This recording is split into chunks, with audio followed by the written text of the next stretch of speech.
سر سب سے امپورٹنٹ سوال آپ سے یہ ہے کہ ہمارے جو دین کا ماخذ ہے جی یہ کیا ہے؟ کیونکہ کچھ لوگ کہتے ہیں جی قرآن اور سنت، اور کچھ لوگ کہتے ہیں جی قرآن اور سنت کو سلف کے منہج پر، اور کچھ لوگ یہ کہتے ہیں کہ جی ہم اجماع کو بھی اور قیاس شرعی کو بھی مانتے ہیں جو قرآن اور حدیث کے خلاف نہ ہو۔ اس کے بارے میں تھوڑا آپ ذرا بریف کریں۔ الحمدللہ رب العالمین والصلاة والسلام علی رسول الامین۔ اصل بات یہ ہے کہ دین کا بنیادی جو ماخذ ہیں وہ قرآن اور حدیث ہے، اللہ اور رسول کی بات، یہ وہ دین کے بنیادی ماخذ ہیں جو قرآن سے ثابت ہیں، رسول اللہ صلی اللہ علیہ وسلم سے ثابت ہیں، اور جن پر امت کا اتفاق ہے۔ اب قرآن اور حدیث سے، قرآن سے اشارتاً اور حدیث سے صراحتاً اجماع کا حجت ہونا بھی ثابت ہے۔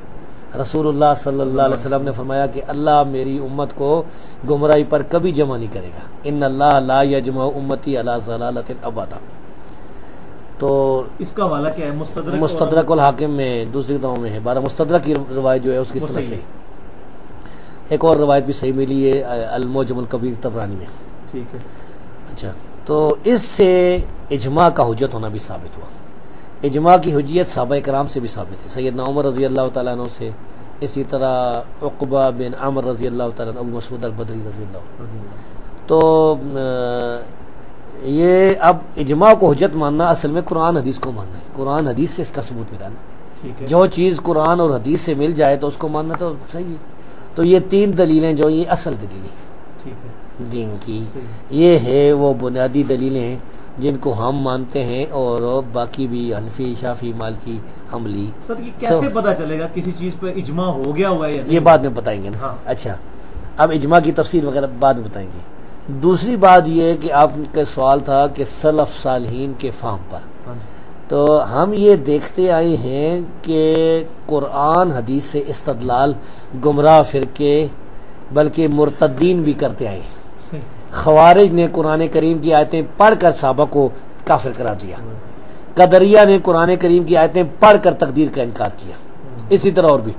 تو ان لوگوں کی رکاوٹ کے لیے ہمارے پاس صرف یہی راستہ ہے جو کہ رسول اللہ صلی اللہ علیہ وسلم کے صحابہ اور تابعین، جن کے رسول اللہ صلی اللہ علیہ وسلم کے صحابہ کے سامنے یعنی دین آیا، قرآن نازل ہوا، رسول اللہ صلی اللہ علیہ وسلم موجود تھے، تو انہوں نے آپ کو دیکھا قرآن پر عمل کرتے ہوئے، دین پر عمل کرتے ہوئے، انہوں نے جس طریقے سے سمجھائے، صحابہ نے، تابعین نے، تبع تابعین نے، اس طریقے کو ہم سلف کا فہم کہتے ہیں۔ اچھا، اس کی دلیل وہ بھی ہو سکتی ہے کہ سیدنا علی رضی اللہ تعالیٰ عنہ نے ایک دفعہ فرمایا تھا کہ رسول اللہ صلی اللہ علیہ وسلم ہمیں کوئی خاص چیز نہیں دے کے گئے، بخاری کی جو روایت، یعنی جو ایک قرآن چھوڑے کتاب اللہ، اور پھر انہوں نے فرمایا کہ یہ صحیفہ جو ان کے پاس تھا جس میں کچھ باتیں لکھی ہوئی تھی، اور فرمایا الا فہم القرآن، یعنی قرآن کا فہم جو ہے نا ہمارے پاس ہے، یا یعنی جس طرح ایک آدمی کو قرآن کا فہم عطا کیا جاتا ہے، تو قرآن کا فہم صحابہ کے پاس تھا۔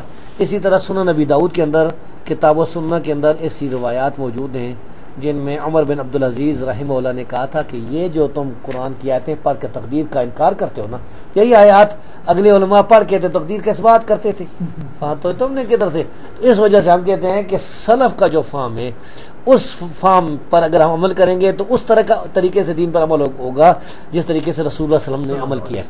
اگر اس کو ہم چھوڑیں گے تو ایک مرزائی ہے قرآن کی آیتیں پڑھ کے، وہ مثلا اللہ یستفی من الملائکۃ رسلا من الناس، قرآن کی آیت پڑھ کے وہ کہے کہ رسولوں کا سلسلہ جاری ہے، اب رسول آتے رہیں گے، ہاں تو یہ بنیادی بات ہے۔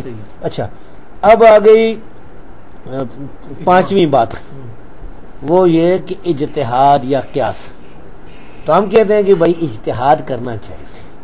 اجتہاد ایک مسئلے میں اگر قرآن حدیث ہمارے پاس موجود نہیں یا اجماع کا ہمیں علم نہیں ہے تو اس مسئلے میں ہمارے لیے اجتہاد کا کرنا جائز ہے۔ اگر کوئی نہیں کرتا تو اس کی مرضی ہے۔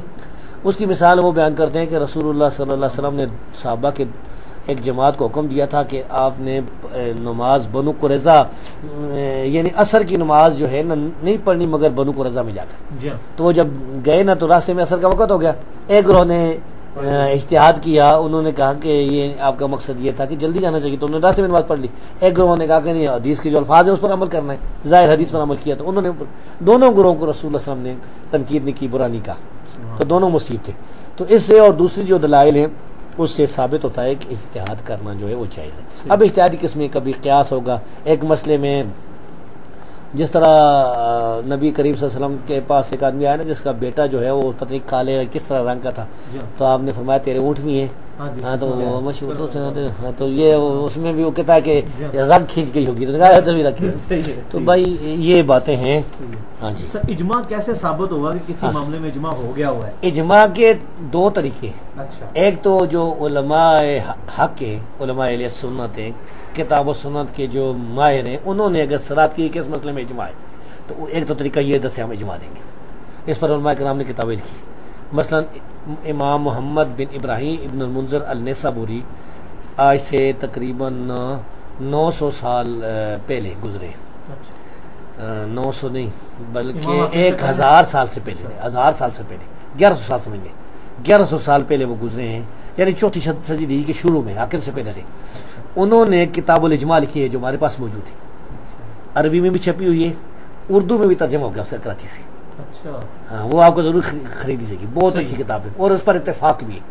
اس طرح ابن تیمیہ نے کتاب الاجماع لکھی ہے، ابن حزم نے کتاب الاجماع لکھی ہے. ایک دو طریقہ یہاں سے مل جاتا ہے. ٹھیک ہے. دوسرا طریقہ یہ ہے کہ جو کتابیں ہیں نا ہماری حدیث کی اور دوسری، ان میں اجماع کا مل جاتا ہے. مثلا علماء کہتے ہیں اس مسئلے پر اجماع ہے. دو طریقے ہو گئے. تیسرا طریقہ یہ ہے کہ کسی مسئلے میں آپ علماء کرام کی جو آراء ہیں ان کی تحقیقات اکٹھی کریں نا، جب اس کے مقابلے میں کچھ بھی نہ ملے تو آپ یہ دعویٰ کر سکتے ہیں کہ یہ اجماع ہے. سر اجماع میں اہل علم کا اجماع ہونا ضروری ہے یا معتزلہ تو ہمیشہ ہر معاملے میں اختلاف کرتے آئے ہیں؟ اہل حق کا ہونا ضروری ہے. اگر معتزلہ خوارج جتنے اہل بدعت ہیں انہوں نے اختلاف کیا تو ان کی کوئی حیثیت نہیں، کوئی حیثیت نہیں. ان کی کوئی حیثیت. اچھا، اجماع صرف صحابہ تک ہے یا بعد میں قیامت تک جاری ہے؟ قیامت تک جاری ہے. قیامت تک جاری ہے. جب جس طرح کہ ابھی اجماع ہوا ہے مرزائیوں کے کافر ہونے پر، قادیانیوں کے کافر ہونے پر پاکستان میں جو ہوا تھا نا، اس پر امت کا اجماع ہے. لیکن سر یہ تو نص ہے نا؟ نہیں، نص تو یہ ہے کہ ختم نبوت النص ہے نا، لیکن جو تخصیص ہے نا کہ قادیانی فرقہ جو ہے یہ احمدی قادیانی یہ کافر ہے. ہاں یہ تو اجماع بھی ہوا ہے.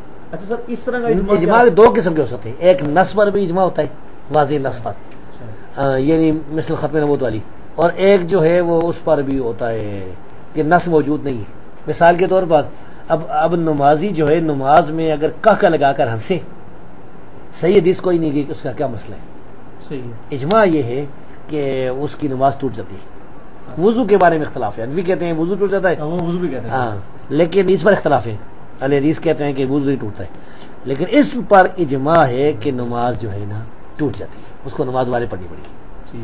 اسی طرح اور بھی ہیں. تو بھائی اجماع کہ یعنی یا تو ہم اکٹھا کریں ان کے بارے میں اور کسی کا اختلاف نہ ملے نا، یہ کمزور طریقہ ہے، لیکن یہ آخری قسم اجماع کی. سر کچھ سلفی عالم ہیں جو کہ اجماع کا مطلقاً انکار تو نہیں کرتے، لیکن وہ کہتے ہیں کہ جی اجماع ثابت ہی کوئی نہیں کسی چیز کے اوپر، یہ ہے اتنا مشکل کام ہے کہ آپ اجماع کے اوپر کہ جی سارے صحابہ کسی کام میں متفق ہو گئے تو یہ رپورٹ ہونا ہی بڑا مشکل ہے.